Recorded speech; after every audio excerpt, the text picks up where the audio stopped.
পড়ন্ত বিকেলের রক্তিম সূর্য, দীর্ঘ বেলাভূমি পেরিয়ে সমুদ্রের সুনীল জলরাশি আর সমুদ্রতটের পাশের ঘন সবুজ ঝাউবন যেন প্রকৃতির অনবদ্য নৈবেদ্য নিয়ে বসেছে কক্সবাজারে। এবারের ঈদের টানা ছুটি ও বর্ষা মৌসুমকে ঘিরে পর্যটক বরণে ইতোমধ্যে প্রস্তুত সমুদ্র শহর কক্সবাজার। আগত পর্যটকদের জন্য আবাসিক হোটেল, মোটেল, গেস্ট হাউসগুলো দিচ্ছে বিশেষ ছাড়। ব্যবসায়ীরা বলছেন, কোরবানির ঈদে আশানুরূপ বুকিং এখনও না হলেও বর্ষা মৌসুম ঘিরেও সমুদ্র অবলোকনে আলাদা আগ্রহ বাড়ছে পর্যটকদের। তাই ঈদ মৌসুম শেষেও পর্যটক টানবে কক্সবাজার।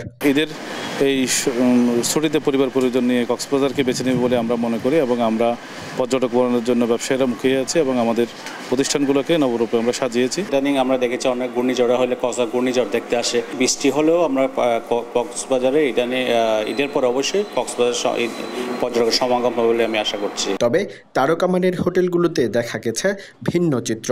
60% অগ্রিম বুকিং সহ হোটেলগুলোতে রাখা হয়েছে বিভিন্ন ধরনের প্যাকেজ ও বিশেষ অফারের ব্যবস্থা। ঈদ উপলক্ষে 60 থেকে 70% রুম বুকিং হয়ে আছে। সামনের যে দিনগুলোতে আছে আমরা পূর্ণতা পাবো।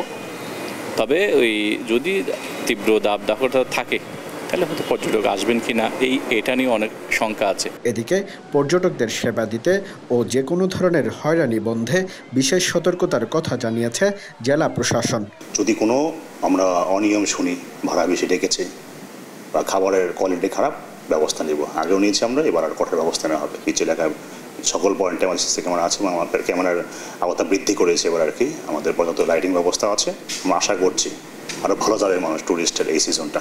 দেশের সর্ববৃহৎ পর্যটন কেন্দ্র কক্সবাজার ঘিরে মানুষের আগ্রহ বাড়ছে। তাই প্রাকৃতিক সৌন্দর্যের পাশাপাশি বিশেষ বিনোদনের ব্যবস্থা বাড়ানোর তাগিদ সংশ্লিষ্টদের। সৌরভ দেব, দেশ টিভি, কক্সবাজার।